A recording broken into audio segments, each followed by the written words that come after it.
मित्रों, जैसा कि सभी को पता है कि यमराज ही वो देव हैं जो हर इंसान को उनके कर्मों के हिसाब से स्वर्ग या नर्क में भेजते हैं।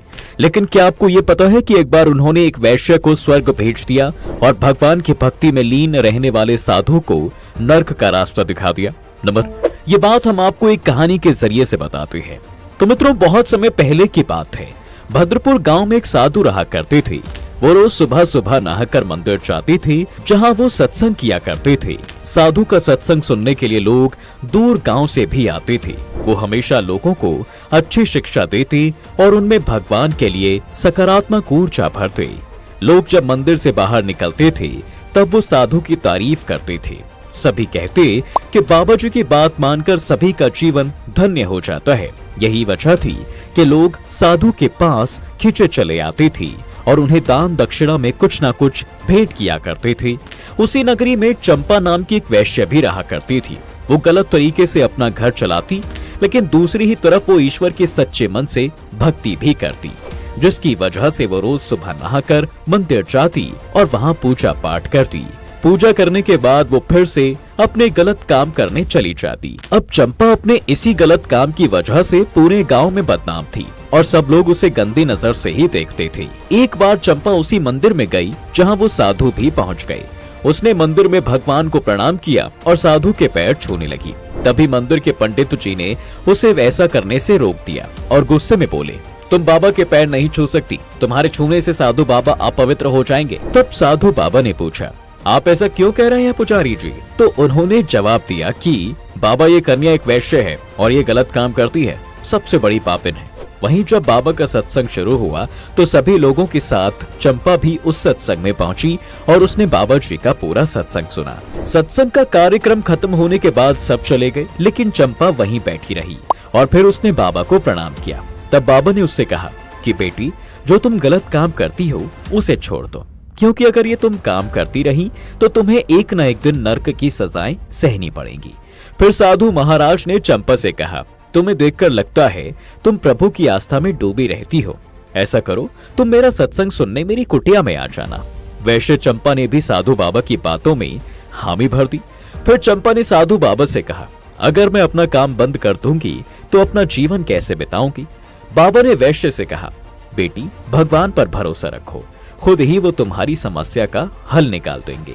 साधु बाबा की ये बात सुनकर चंपा ने अगले दिन से ही गलत काम छोड़ दिया और उसके पास जो थोड़े बहुत पैसे थे उससे उसने ठेला और कुछ फल खरीद लिए। लेकिन चंपा से कोई भी फल नहीं खरीदता था, क्योंकि वो इसे पाप समझते थे, जिसकी वजह से वो बेचारी वैश्य नगर के बाहर जाकर कम दामों में फल बेचा करती थी। उसे उसकी अच्छी बिक्री हो जाती थी और इतना ही नहीं, वो बचे हुए फलों को छोटे बच्चों या फिर गरीबों में बांट दिया करती थी। अपना काम शुरू करने से पहले वो हर रोज मंदिर जाती और साधु बाबा के प्रवचन सुनती, जिस वजह से उसका मन दयालु और निर्मल हो गया। अपने दयालु स्वभाव को देखते हुए वो निर्धनों की मदद करती और गरीबों को खाना भी खिलाती। अब वो कमाई का कुछ हिस्सा गरीबों या जरूरतमंद लोगों के लिए खर्च करने लगी। धीरे धीरे उसके गांव में भी चंपा की इज्जत बढ़ने लगी। जो समाज उससे नफरत करता था उसी ने उसको अपना भी लिया था। अब वो अपने नगर में भी फल बेचने लगी। गांववासी एक दूसरे से वैश्य चंपा की तारीफ करते थकते नहीं थे। धीरे धीरे समय का चक्र चलता रहा और चंपा बूढ़ी हो गई। फिर एक दिन उसकी मृत्यु हो गई और जिस दिन चंपा की मृत्यु हुई उसी दिन साधु भी भगवान को प्यारे हो गए। जिसके बाद दोनों की आत्मा यमलोक में मृत्यु के देव यमराज के पास पहुंची। यमदेव ने चित्रगुप्त महाराज से दोनों का लेखा जोखा निकालने को कहा, जिसके बाद यमराज ने वैश्या चंपा को 2 दिन के लिए नर्क में रहने के बाद स्वर्ग जाने को कहा और साधु बाबा से आजीवन नर्क में जाने को कहा। यमराज की बात सुनकर साधु बाबा चौंक गए और यमदेव से पूछा, हे धर्मराज, आपके दरबार में ये कैसा अन्याय हो रहा है? मैंने तो पूरा जीवन हमेशा से ही दूसरों को सही रास्ते पर चलने को कहा है, ईश्वर की भक्ति में लीन रहने का ज्ञान दिया, फिर मेरे साथ ऐसा क्यों? जबकि इस वैश्य ने तो अपनी आधी उम्र पाप किए थे, फिर भी आप इसे नर्क की बजाय स्वर्ग भेज रहे हैं। यमराज ने साधु से कहा, भगवान कभी किसी के साथ गलत नहीं करता है। हर प्राणी को नर्क और स्वर्ग उसके कर्मों के हिसाब से मिलता है। ये सच है कि तुमने अपने पूरे जीवन में लोगों को सही रास्ता दिखाया, लेकिन तुम खुद उन सभी बातों का अमल नहीं करते। धर्म की आड़ में तुम बस धन बटोरते रहे। जबकि इस महिला ने अज्ञानतावर अपने शरीर से काम किया, लेकिन जैसे ही इसे सुध आई, इसने बुरे कामों को त्याग दिया और गरीबों, जरूरतमंदों की मदद की। अपने समर्थ के अनुसार दान दक्षिणा भी दी और भगवान की सच्चे मन से पूजा भी की। इसके पुण्य काम पाप पर भारी पड़ गए, जिसके चलते इसे 2 दिन नरक में और उसके बाद स्वर्ग मिलेगा। यमदेव की बात सुनकर साधु बाबा शांत हो गए। वो कुछ चाहते हुए भी बोल नहीं पाए। उनकी आंखों में आंसू गिरने लगे और वो सोचने लगे कि आज उस वैश्य के सामने मेरे काम छोटे पड़ गए हैं। और आखिर में उस वैश्य ने स्वर्ग की तरफ प्रस्थान कर दिया। अब आपको ऐसी कहानी एक और बताते हैं जिसमें एक वैश्य ने भगवान को मुकुट पहनाया तो क्या हुआ। मित्रों, एक समय की बात है, गर्मी का मौसम चल रहा था। दक्षिण में रामानुजाचार्य जी अपने कुछ शिष्यों के साथ भ्रमण पर निकलते थे। वो अपने शिष्यों को लेकर नारायण के स्वरूप रंगनाथ जी का दर्शन करने जा रहे थे। अब रास्ते में उन्हें एक बाग दिखाई दिया। उस बाग में एक आम का पेड़ था। तेज धूप और गर्मी की वजह से आचार्य अपने शिष्यों के साथ उस पेड़ के नीचे कुछ देर आराम करने के लिए बैठ जाते हैं। और तो और उनके पास भगवान कृष्ण भी थे। उनको उन्होंने सिंहासन पर बैठाया। फिर सभी ने वहां लगे आम के पेड़ से आम लिया और प्रभु को भोग लगाया। भोग लगाने के बाद आचार्य जी और उनके शिष्यों ने बड़े ही आनंद के साथ मीठे मीठे आम खाए। उसी समय कुछ लोग उस रास्ते से गुजर रहे थे। तभी रामानुजाचार्य जी ने उनसे पूछा कि ये बाग इतना सुंदर है, ये किसका है? यहाँ के फल भी बड़े स्वादिष्ट हैं। तब उन लोगों ने बताया, स्वामी जी, ये बाग यहाँ की प्रसिद्ध और मन को मोहने वाली वैश्य का है। लोगों की बात सुनते ही आचार्य जी सोच में पड़ जाते हैं। वो मन ही मन सोचने लगे कि हे भगवान, मेरे से ये कैसा पाप हो गया। हमने एक वैश्य का फल खा लिया और उसके पेड़ की छाया ग्रहण कर ली। आचार्य जी के मन में सवालों का भंवर बन ही रहा था कि उधर उस वैश्य को पता चला कि हमारे बगीचे में उच्च कोटि के बड़े ही जाने माने आचार्य ठहरे हुए हैं। जिसके बाद वो भागी भागी अपने बाग पहुंची। बता दें दोस्तों कि वो कर्म से वैश्य तो थी, लेकिन इसके साथ ही उसका मन बहुत ही निर्मल था। जब वो बाग में पहुंची तो अपने साथ वो हीरे, मोती, सोने, चांदी से सजी थाल और कुछ कंदमूल फल लेकर आई थी। फिर वो श्री रामानुजाचार्य जी के पास जाकर बोली, हे महाराज, आप सबका उद्धार करते हैं, तो मुझ जैसी पापिन का भी जीवन संवारने में मेरी मदद कीजिए।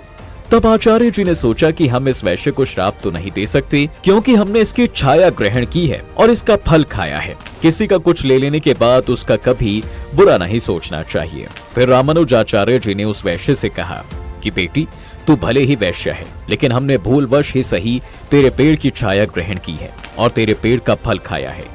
ये जो तू इतने सारे रत्न, सोना, चांदी लाई है, इसकी हमें कोई जरूरत नहीं है। हम तो केवल साधु संत हैं। हमें इन जैसी वस्तुओं का कोई लोभ नहीं। हम तो बस भगवान की भक्ति में लीन रहते हैं, इसलिए हम इसे स्वीकार नहीं कर सकते।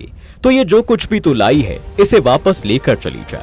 मित्रों, आचार्य जी की बात सुनकर वो उनसे हाथ जोड़कर बोली, महाराज, कृपया करके मेरी सेवा को स्वीकार कर लीजिए। तब रामानुजाचार्य जी ने कहा कि अगर तुम इतना हट करती हो तो तुम भगवान रंगनाथ जी के लिए इन सारे कीमती रत्नों से एक मुकुट बनवा दो। वो मुकुट हम भगवान रंगनाथ को पहनाएंगे। उनकी ये सारी बातें सुनकर वो बहुत ही खुश हो गई। जिसके बाद उस वैश्य के पास जितना भी सोना, चांदी और जवाहरात थे, वो उन सब को लेकर एक सुनार के पास गई और उससे कहने लगी, अपनी सारी कलाकारी लगाकर तुम एक ऐसा भव्य मुकुट तैयार करो जो दिखने में बहुत ही सुंदर हो। उस मुकुट में इन सभी रत्नों का इस्तेमाल करो। उस वैश्य की बात सुनकर सुनार ने मुकुट का काम शुरू कर दिया और ऐसा भव्य काम किया कि उसकी मेहनत के बाद बहुत ही सुंदर मुकुट बनकर तैयार हो जाता है। फिर उस वैश्य ने सोने की थाली सजाई और मुकुट रखा, लेकिन बाद में उस मुकुट को लाल कपड़े से ढक दिया और अपनी सहेलियों के साथ प्रभु रंगनाथ के मंदिर की तरफ चल दी। जब वो वैश्य प्रभु के मंदिर के द्वार पर पहुंचने ही वाली थी कि रास्ते में उसे मासिक धर्म शुरू हो गए। मासिक धर्म शुरू होने की वजह से अब तो वो मंदिर में प्रवेश नहीं कर सकती थी। जिसके बाद उसने अपनी सहेलियों से श्री रामानुजाचार्य जी को बुलवाया। फिर उस वैश्य ने आचार्य जी से कहा, महाराज, ये मुकुट लीजिए और प्रभु को पहना दीजिए। जब मैं पवित्र और स्वच्छ अवस्था में आऊंगी तब दूर से ही उनका दर्शन कर लूंगी। वैश्य की बातें सुनकर श्री रामानुजाचार्य जी ने वो मुकुट लेकर पुजारियों को दे दिया और कहा, ये लो मुकुट, प्रभु को पहनाओ। अब जैसे ही पुजारियों ने मुकुट पहनाने के लिए प्रभु रंगनाथ भगवान के सिर की तरफ हाथ बढ़ाया, वैसे ही रंगनाथ जी ने अपना सिर ऊंचा कर लिया। ऐसा होता देख पंडितों ने मेज लगाया और मेज लगाकर मुकुट पहनाने की कोशिश भी की, लेकिन फिर से भगवान ने अपना सिर ऊंचा कर लिया। कभी वो अपना सिर ऊंचा कर लेते तो कभी वो अपना सिर नीचा कर लेते थे। मंदिर के पुजारी परेशान हो गए। ऐसा करते करते 1 घंटा गुजर गया। तब रामानुजाचार्य जी को बुलाया गया और पुजारियों ने कहा कि भगवान तो मुकुट पहनते ही नहीं हैं। तब रामानुजाचार्य जी ने प्रभु से कहा, प्रभु आप क्यों मुकुट नहीं पहन रहे हैं? फिर श्री रंगनाथ जी की मूर्ति से आवाज आई कि जिसने ये मुकुट बनवाया है हम उसी के हाथों से ये मुकुट पहनेंगे। अब भला प्रभु की बात को कौन टाल सकता था? जिसके बाद आचार्य जी ने वैश्य को बुलवाया और मुकुट देकर कहा कि पुत्री तुम ये मुकुट उनको पहना दो।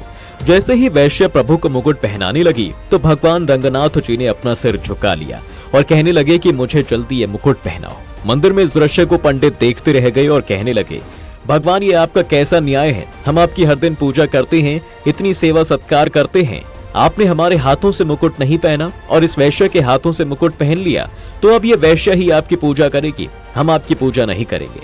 जिसके बाद रंगनाथ जी ने कहा, पुजारी जी गुस्सा मत होइए, भले ही ये एक वैश्य है लेकिन अब इसके अंदर मुझे लेकर इसकी भक्ति जाग गई है। अब ये पछता रही है कि मैंने क्यों इस वैश्य व्रती को अपनाया और इसने अपना सारा धन मेरी सेवा में समर्पित कर दिया है। ये अपने द्वारा किए गए पाप का प्रायश्चित कर रही है और जब कोई इंसान अपने द्वारा किए गए पाप का प्रायश्चित कर लेता है और भविष्य में उसे दोहराता नहीं है तो मैं उसे पूरे मन से साफ कर देता हूँ। तो दोस्तों आज की वीडियो में फिलहाल बस इतना ही। अगर आपको इसके बारे में और डिटेल्स में जानना है तो हमें कमेंट सेक्शन में जरूर बताएं। इसके साथ ही आपको हमारी ये वीडियो कैसी लगी कमेंट कर दें। तब तक के लिए वीडियो को लाइक करें, शेयर